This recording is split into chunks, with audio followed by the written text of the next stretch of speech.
Assalamu alaikum. How are you all? Fine, feeling well. I hope that you all are fine and feeling well. Today I am going to teach you the third lecture of parts of speech, PS third. इससे पहले मैंने PS1 और PS2 पढ़ाया था.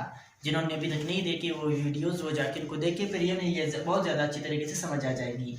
चलिए शुरू करते हैं. आल इंपॉर्टेंट टाइप्स ऑफ प्रोनाउन. मैं इनको इंपॉर्टेंट क्यों कहता हूँ, उसकी खास वजह ये है क्योंकि फेडरल बोर्ड में अक्सर आपके एमसीक्यूज में ये इन टाइप्स में से कोई ना कोई टाइप पूछ लेते हैं, कभी एक, कभी दो, कभी तीन, और इसी तरह आपके ये करेक्शन ऑफ एरर्स में भी पूछे जाते हैं सेकंड ईयर वाले. तो चलिए शुरू करते हैं. इनको ये इतना मुश्किल नहीं है जितना कि लोग इनको समझते हैं. सबसे पहले यहाँ पर देखिए, ये सब्जेक्टिव प्रोनाउन और ये ऑब्जेक्टिव, ये सारे सब्जेक्टिव, इनका ऑब्जेक्टिव यहाँ पर मैंने लिख लिया इनके सामने.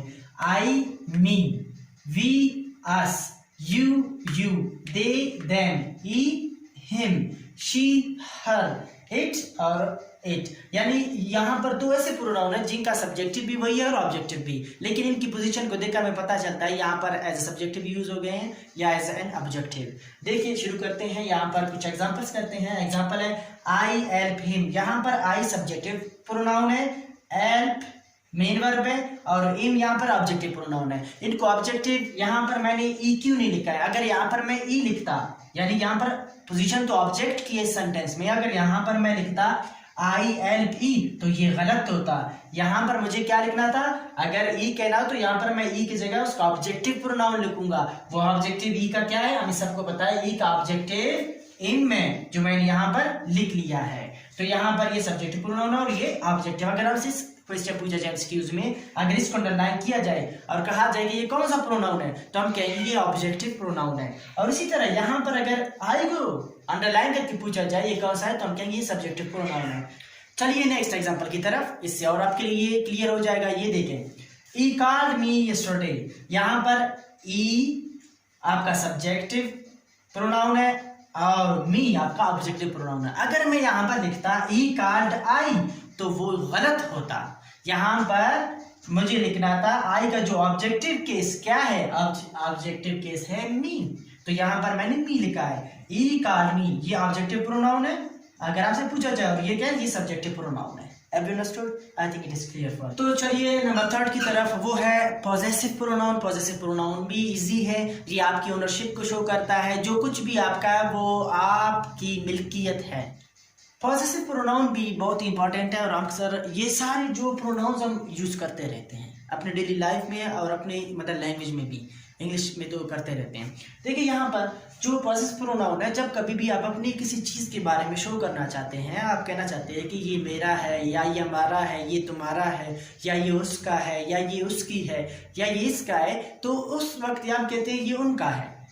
ठीक है, तो उस वक्त हम ये यूज करते रहते हैं. हमें फिर वहां पर आई और मी यानी सब्जेक्टिव ऑब्जेक्टिव ये वाले इस्तेमाल नहीं करने. वहां पर हमें इस्तेमाल करना पड़ेगा ये जो आपके सामने है पॉजेसिव, ये वाले टाइप्स इस्तेमाल करने पड़ेंगे.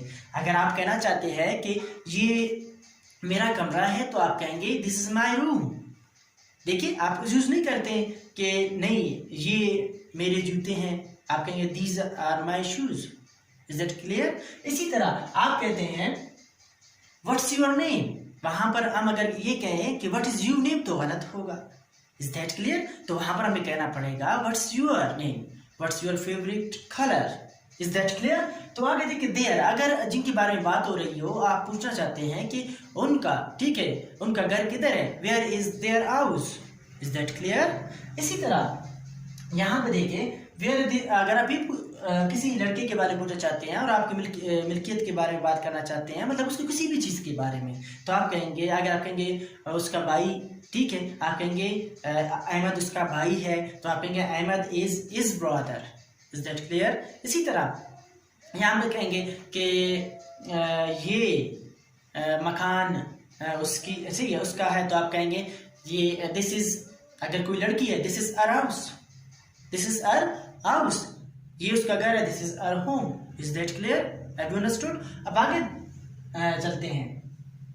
यहाँ पर इट्स उस वक्त इस्तेमाल करते हैं कभी किसी जानवर के बारे में बात करते हैं या किसी भी जो है ना बेजान चीज़ के बारे में, हम उस वक्त कहते हैं, मैं कहता हूँ किसी जानवर के बारे में, मैं ये कहता हूँ this is a dog, its colour is black. अब देखो its colour is black, Have you understood? तो यहाँ पर ये इसी तरह, ये बहुत ज़्यादा इजी है, इनमें कोई मुश्किल की बात नहीं है, लेकिन हम इनको इसलिए पढ़ रहे हैं कि अगर आप वहाँ पर एमसीक्यूज में आ जाए और वहाँ पर इनको क्या किया जाए, अंडरलाइन किया जाए, तो वहाँ पर आपने फिर ऑप्शन कौन सा लगाना है, वहाँ पर आप ऑप्शन लगाएंगे पॉजेसिव प्रोनाउन का। कौन सा? Possessive pronoun. देखिए, इन तीनों को याद करने का एक आसान तरीका मैं आपको बताता हूँ। इनको याद करने का सबसे आसान तरीका ये है, आई, मी, माई। इनको इस तरह लिखना है, सब्जेक्टिव, ऑब्जेक्टिव, पोजेसिव। ठीक है, देखिए, I, me, my, we, us, hers, सही, we, us, our, you, your, they, them, their, he, him, is, she, her, and it, its. Have you understood? I hope so. सही है। Reflexive pronoun, reflexive pronoun क्या है? ये बहुत ही easy है। वो इसलिए इजी है कि यहाँ पर ये दो तरीके से पूछे जा सकते हैं। इन अक्सर आपके अल्फाज, आपके पार्ट्स ऑफ स्पीच ऐसे है, जब आप उनकी पोजीशन चेंज करते हैं, ठीक है, तो उनका नाम चेंज हो जाता है। वहाँ पर आपने परेशान नहीं होना है, बस आपने देखना है कि किस पोजीशन पर है और किस पोजीशन पर उसका काम क्या होता है। अक्सर मैं आपको समझाता रहता हूँ। देखिए, यहाँ पर ये रिफ्लेक्सिव प्रोनाउन कभी कभार यही वर्ड्स हैं, ठीक है, आपसे पूछा जाता है कि ये एम्फेटिक प्रोनाउन भी कहलाते हैं। किस तरह कहलाते हैं वो बताऊंगा। एक एग्जांपल मैं लिखता हूँ, I teach English my self. I teach English my self. अब ये सेंटेंस के आखिर में और अंडरलाइन है, आपसे पूछा जाता है कि कौन सा प्रोनाउन है, तो आपने कहना ये रिफ्लेक्सिव प्रोनाउन है अगर सेंटेंस के आखिर में। लेकिन अगर इस तरह जाए, इसकी पोजीशन चेंज हो जाए, ठीक है, तो इसका नाम चेंज हो जाएगा। किस तरह? ये देखिए, आई सब्जेक्ट के फौरन बाद आ जाए, आई माई सेल्फ टीच इंग्लिश। ये देखिए, अगर ऐसा हो और अंडरलाइन किया गया हो और आपसे पूछा जा रहा हो कि कौन सा है, तो आपने कहना है यहाँ पर जो ये है आपका एम्फेटिक प्रोनाउन है। ये सारी चीजें जब सब्जेक्ट के फौरन बाद आ जाए, ये सारे जो प्रोनाउन है जब सब्जेक्ट के फौरन बाद आ जाए, वी, आवर सेल्व्स आ जाए, और उसी तरह यू, योर सेल्फ आ जाए, या योर सेल्व्स आ जाए, दे के फौरन बाद देम सेल्व्स आ जाए और अंडरलाइन हो, तो समझ लीजिएगा वो एम्फेटिक प्रोनाउन उस वक्त इसे एम्फसाइज करने के लिए जो है ना यूज करते हैं, किसी बात पर जोर देने के लिए। लेकिन अगर ये सेंटेंस के आखिर में आ जाए, इस तरह यहाँ पर आई है, I teach English my self, आखिर में देखो, आखिर में, तो वहां पर आप इसे कहेंगे रिफ्लेक्सिव प्रोनाउन। यहाँ पर सेंटेंस के जब लास्ट में हो तो ये रिफ्लेक्सिव प्रोनाउन है, और सेंटेंस के जब यहाँ पर सेंटेंस के सब्जेक्ट के फौरन बाद हो तो उस वक्त हम इसको कहते हैं emphatic pronoun. I think it is clear for you. तो चलिए, क्लियर है सबके लिए। इसके बाद नेक्स्ट चलते हैं डिमॉन्स्ट्रेटिव प्रोनाउन। डिमॉन्स्ट्रेटिव प्रोनाउन वो है आप डिमॉन्स्ट्रेशन के लिए यूज करते हैं इनको। दिस ये आपका है सिंगुलर वाहिद के लिए, सही है, और ये आपका जो है ना प्लूरल यानी कि ये जमा के लिए इस्तेमाल करते हैं। दैट वो, ठीक है, जब आप किसी चीज पर पॉइंट करते हैं, आपसे दूर हो और उसके बारे में बात करना चाहते हो तो आप दैट कहेंगे, वो वाहिद, ठीक है। और यहाँ पर वो के लिए ये भी यूज करते हैं, लेकिन वो जमा के लिए। जमा से मुराद जब एक से ज्यादा चीजें हो और आप उनको ऐसे उनके बारे में बात कर रहे हैं और पॉइंट भी कभी करते हैं कभी नहीं करते हैं, तो आप दोस्त कहते हैं। मतलब किस तरह, एक सेंटेंस मैं लिखता हूं कि एक चीज है मुझसे दूर है, मैं कहता हूं दैट इज माई फ्रेंड। मेरा दोस्त मेरे साथ, मेरे जो बड़े भाई है वो मेरे साथ है, और मैं उनसे कहता हूँ दूर से मुझे नजर आता है मेरा दोस्त, मैं कहता हूँ दैट इज माई फ्रेंड। तो वहां पर जो दैट है ये डिमॉन्स्ट्रेटिव प्रोनाउन है। इसी तरह यहाँ पर एक सब्जेक्ट और वर्ब कॉम्बिनेशन भी है। यहाँ तक क्लियर है? और सेंटेंस खत्म है, दैट इज माई फ्रेंड, वो मेरा दोस्त है। यहाँ पर जो दैट मैंने यूज किया है जो ये डिमॉन्स्ट्रेटिव प्रोनाउन है। अगर इस तरह आ जाए, एक से ज्यादा हो और मेरे दोस्त वो आ रहे, मैं कहता हूँ those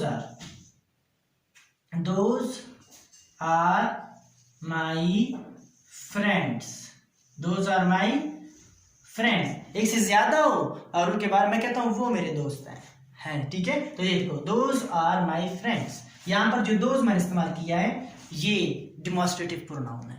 is that clear? I think it is clear for you. चलते हैं इसके बाद नेक्स्ट की तरफ, और वो है आपका रिलेटिव प्रोनाउन। आप ये देख रहे होंगे कि यहाँ पर भी दैट यूज हुआ है और यहाँ पर भी। हमें कैसे पता चलेगा कि रिलेटिव प्रोनाउन है या डिमॉन्स्ट्रेटिव प्रोनाउन है? ये बहुत इजी है कि आपको किस तरह। नाज़रीन जरा यहाँ पे देखिए, नंबर 1 डिमॉन्स्ट्रेटिव आपको समझ आ गई है। अब चलते हैं रिलेटिव प्रोनाउन की तरफ। रिलेटिव प्रोनाउन वो ये सारे जो प्रोनाउन है अगर सेंटेंस के दरमियान में भी आ जाए और आखिर में क्वेश्चन मार्क ना हो तो ये सारे रिलेटिव प्रोनाउन है। मतलब किस तरह, मैं एक एग्जांपल लिखता हूँ रिलेटिव्स की। एग्जांपल देखिए, मैं लिखता हूँ number 1, this is the boy who won the prize। ये देखिए यहां पर ये ऊ है, ये इस्तेमाल हुआ है सेंटेंस के दरमियान में, ठीक है, और आखिर में क्वेश्चन मार्क भी नहीं। यहां पर इसे हम कहेंगे ये रिलेटिव प्रोनाउन है। ये क्या है? ये रिलेटिव प्रोनाउन है। इसी तरह में जो भी इस्तेमाल हो सेंटेंस के दरमियान में आखिर में क्वेश्चन मार्क हो तो उस वक्त हम इसे कहेंगे रिलेटिव प्रोनाउन, ठीक है। और इसी तरह एक दैट के लिए मैं आपको एक एग्जांपल देता हूं। मैं कहता हूं कि आपसे कल मैंने आपको एक पेन दिया, मैं आपसे कहता हूं give me the pen that I gave you yesterday। यहां पर जो दैट इस्तेमाल मैंने किया है, यहां पर ये रिलेटिव प्रोनाउन है। क्या है ये? अब यहां पर ये जो मैंने यहां पर दैट यूज किया है ये रिलेटिव प्रोनाउन है। अब हम इसे डिमॉन्स्ट्रेटिव प्रोनाउन नहीं कहेंगे। Is that clear?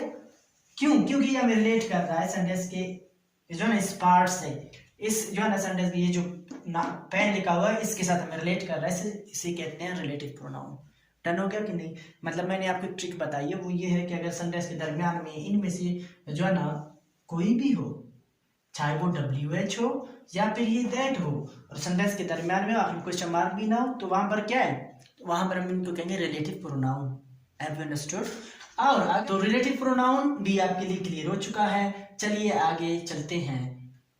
Interrogative pronoun आप देखेंगे कि वो यहाँ पर भी है और यहाँ पर भी है, ठीक है, विच यहाँ पर भी है, यहाँ पर भी है, बल्कि ये सॉरी, ठीक है। हमें कैसे पता चलेगा कि ये इंट्रोगेटिव प्रोनाउन है या फिर रिलेटिव प्रोनाउन है? फिर से इजी है, अगर ये सेंटेंस के शुरू में आ जाए इस तरह कि व्हाट